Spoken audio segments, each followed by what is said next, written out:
জয়ন্ত মল্ল বৰাই আজি এটা কথা কৈছে যে যোৱাকালি নলবাৰী জিলা কংগ্ৰেছৰ উদ্যোগত যিটো পদযাত্ৰা হৈছিল য'ত গৌৰৱ গগৈ ডাঙৰীয়া উপস্থিত আছিল তাত কৈছে যে ইমান কম মানুহ হৈছে যে তেওঁলোকৰ মন কি বাটত এটা বুথতে তাতকৈ বেছি মানুহ।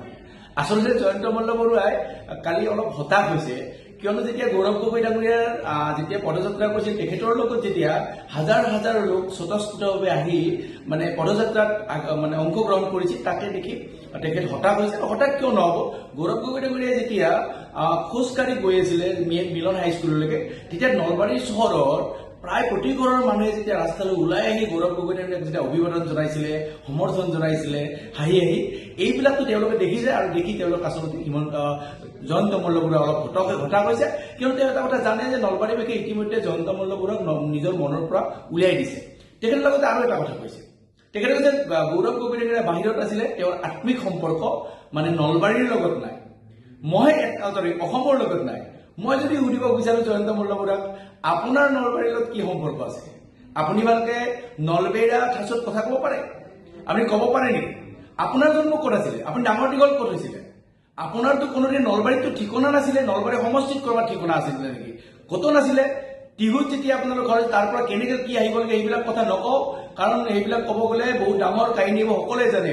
কেনেকৈ হৰি মন্দিৰৰ অনুষ্ঠানৰ পৰা কেনেকৈ কোনে ক'ত পৰা গুচি আহিব লাগিছিল, কাক কেনেকে টিহু হৰি মন্দিৰ কমিটিয়ে মানে বহিষ্কাৰ কৰিছিলে, মানে তাৰ পৰা ঠাইৰ পৰা খেদি পঠাইছিল, এইবিলাকতো ক'ব গ'লে বহুত ডাঙৰ কথা হয়। খালি মই আপোনাক এটা কথা কৈছো, জয়ন্ত মল্ল বৰা ডাঙৰীয়া, গৌৰৱ গগৈ ডাঙৰীয়াৰ আত্মিক সম্পৰ্ক অসমৰ লগত কি আছে নে নাই সেইটো অসমৰ ৰাইজে বিচাৰ কৰিব।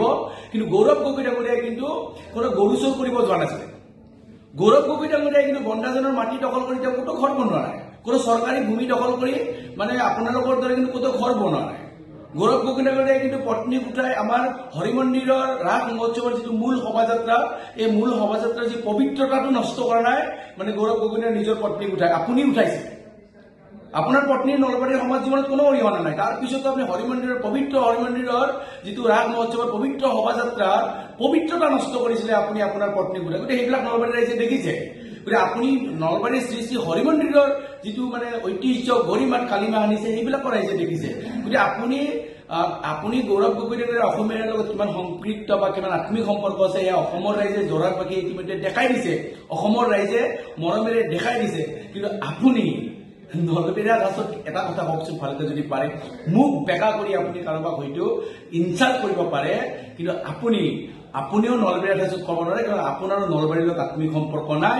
আপুনিও লেখা পঢ়া বাহিৰত কৰিছে, আপুনি বাহিৰত জন্ম হৈছে, বাহিৰত ডাঙৰ হৈছে, নলবাৰীৰ লগতো কিন্তু আপোনাৰ আত্মিক সম্পৰ্ক নাই। সেইকাৰণে আপুনি বেলেগলৈ আঙুলি তোৱালৈকে আপুনি নিজে চিন্তা কৰিব, কাৰণ আপোনাৰ যিবিলাক কুকৰ্ম, সেই কুকৰ্মবিলাক নলবাৰীৰ ৰাইজে বুজি পাইছে।